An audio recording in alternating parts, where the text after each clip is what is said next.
problema con nadie ahí. Nomás tuve problema con un luchador que no... Voy a decir su nombre. Sammy Guevara. Voy a decir su nombre.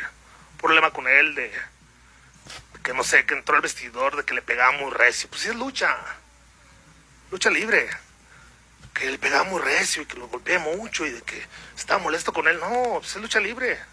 Te entregas arriba del ring. So that is the interview that sparked all the drama between Andrade El Idolo and Sammy Guevara. Andrade says he has no issues with anybody in AEW except for Sammy Guevara, who at one point complained that he hit him too hard. And instead of giving Andrade a receipt, he just basically told on him to management. Sammy responded by calling him a jobber and a favor hire. In another tweet, basically said you wouldn't be where you are without your father-in-law, Ric Flair, basically. Andrade said, I said it to your face and you said nothing about it. Then said, I won't beat your ass because I'm a professional, don't be scared. And then he said he's not scared to get fired. Sammy says you didn't say shit to me. This is where he says you're nothing without your father-in-law. And then he says, are you mad at me or mad at yourself for not getting over? Just go back to WWE like we all know you want to. Idolo says, okay, I'm a liar, see you Wednesday. And the part he was lying about was the part where he said, I won't beat your ass because I'm a professional. Because then they got into an altercation backstage. Tony Khan responded by sending Andrade home, but keeping Sammy Guevara, who ended up winning the match in the main event. More details have come out since then. Dave Meltzer reports that on Tuesday night, both of them were spoken to and told they were not to fight each other. El Idolo said, don't worry, nothing's going to happen. There won't be any fighting. And reportedly, when he got there, he was the one that started the fight. One report does say that Sammy Guevara threw the first punch, but all other reports say that it was Andrade who started the whole thing. And Sammy didn't do anything, or he tried to defend himself, which is why Sammy didn't get punished, but Andrade did.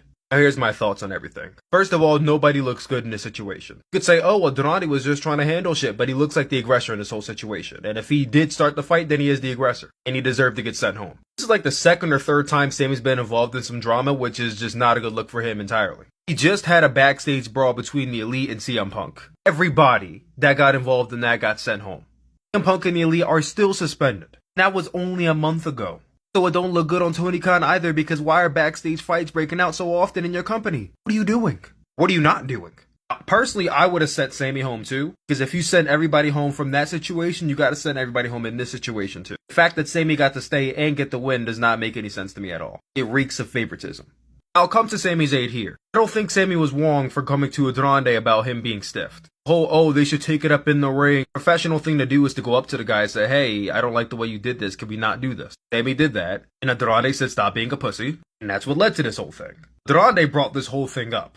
So basically, he started this whole thing. He even admitted that he's trying to get fired at this point. I'm not firing Andrade from Tony Khan. Firing him is rewarding the bad behavior, encouraging the rest of the roster to do the same. Sammy's a scumbag, Andrade's in the wrong. Curious to see how this gets handled.